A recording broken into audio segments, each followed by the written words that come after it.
താൻ ഭക്ഷണം കഴിച്ചതിനെതിരെ ഹീനമായ പ്രചാരണമാണ് നടക്കുന്നത് എന്ന് മുഖ്യമന്ത്രി വി.ഡി. സതീശൻ. ഭക്ഷണം കഴിക്കുന്നത് തെറ്റാണോ എന്നും മുഖ്യമന്ത്രി ചോദിച്ചു. ഞാൻ ഭക്ഷണം കഴിച്ചു പോയി, ക്ഷമിക്കണമെന്ന്. എനിക്കറിയില്ലായിരുന്നു. എനിക്കറിയില്ലായിരുന്നു 2018-ലും 2019-ലും ദുരന്തം ഉണ്ടായിരുന്നപ്പോൾ അന്നത്തെ മുഖ്യമന്ത്രി നിരാഹാരമാണ് ഇരുന്നതെന്ന് എനിക്ക് അറിയില്ലായിരുന്നു. ഞാനൊന്ന് ഭക്ഷണം കഴിച്ചു പോയി. നിങ്ങൾ എത്ര അപവാദ പ്രചരണമാണ് നടക്കുന്നത്.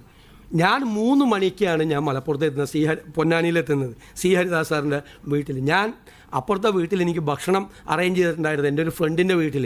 ഞാൻ ഭക്ഷണം കഴിക്കാൻ പാടില്ലേ? 3 മണിക്കാണ് ഞാൻ ഭക്ഷണം കഴിക്കുന്നത്.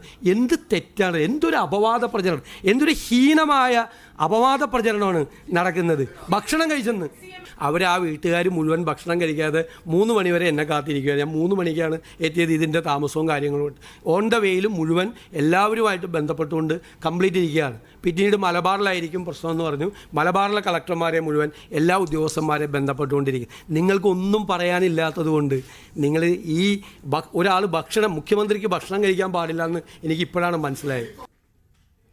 മുഹമ്മദ് അസ്ലം കൂടുതൽ വിവരങ്ങൾ നൽകും. അസ്ലം, ഈ ദുരന്ത നിവാരണ ഏകോപനത്തിലും മുന്നൊരുക്കങ്ങൾ സ്വീകരിക്കുന്നതിലുമൊക്കെ സർക്കാർ തലത്തിൽ വലിയ വീഴ്ചയുണ്ടായി എന്ന പ്രതിപക്ഷ വിമർശനം ഉയരുന്നതിനിടെയാണ് ഇപ്പോൾ മുഖ്യമന്ത്രി ഇന്നിപ്പോൾ മാധ്യമങ്ങളെക്കടെ കാര്യങ്ങൾ വിശദീകരിച്ചിരിക്കുന്നത്. നിലവിലെ സ്ഥിതിഗതികളെക്കുറിച്ച് വിവാദങ്ങളിലും എങ്ങനെയായിരുന്നു മുഖ്യമന്ത്രിയുടെ മറുപടി?